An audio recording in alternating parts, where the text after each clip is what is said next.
Allahumma salli ala Sayyidina Muhammadin wa ala alihi wa sahbihi ajma'in. Semoga dengan memperbanyak salawat kepada beliau memberikan syafaatnya di yaumil qiyamah. Amin. Allahumma amin.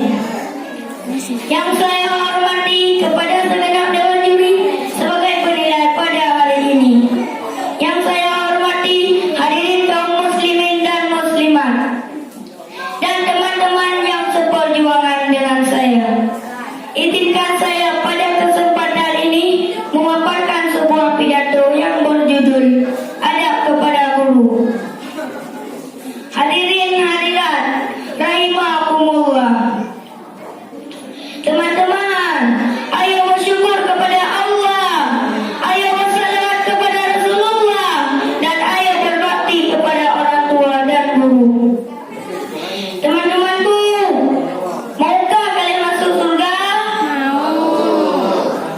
Kalau mau, begini syaratnya. 1. Hormati ibumu.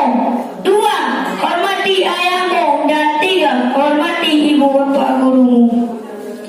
1, 2, 3, maka surga menantimu di depan mata, insya-Allah Ta'ala.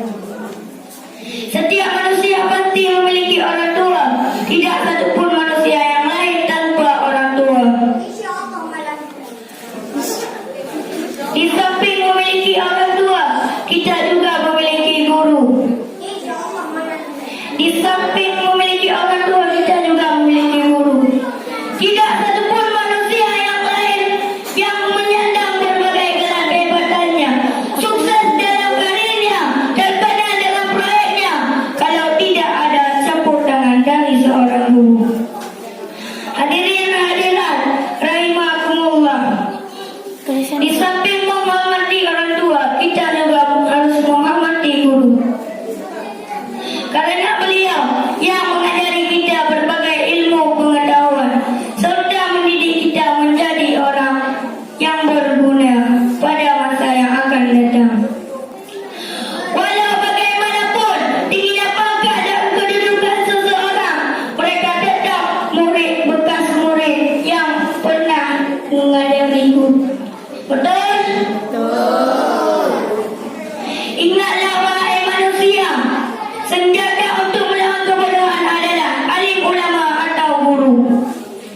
Allah berfirman dalam surat An-Nahl ayat 43. Bismillahirrahmanirrahim.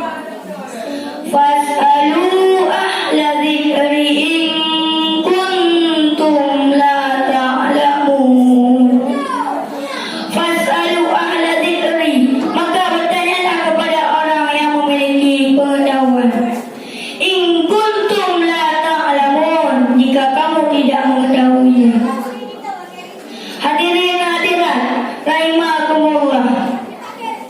Oleh sebab itu Islam mengajari kita supaya menghormati guru dan memuliakannya sebagaimana kita memuliakan orang tua kita. Karena mereka yang menyampaikan ilmu kepada kita untuk kebahagiaan di dunia dan di akhirat.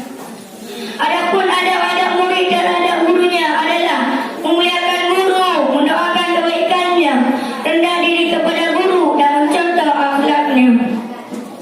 Rasulullah SAW bersabda, "Man akrama alimu, faqad akrama Allah." Barang siapa memuliakan orang alim atau guru, maka sesungguhnya dia memuliakan Allah. Mudah-mudahan kita menjadi waladun salihun. Amin amin ya rabbal alamin.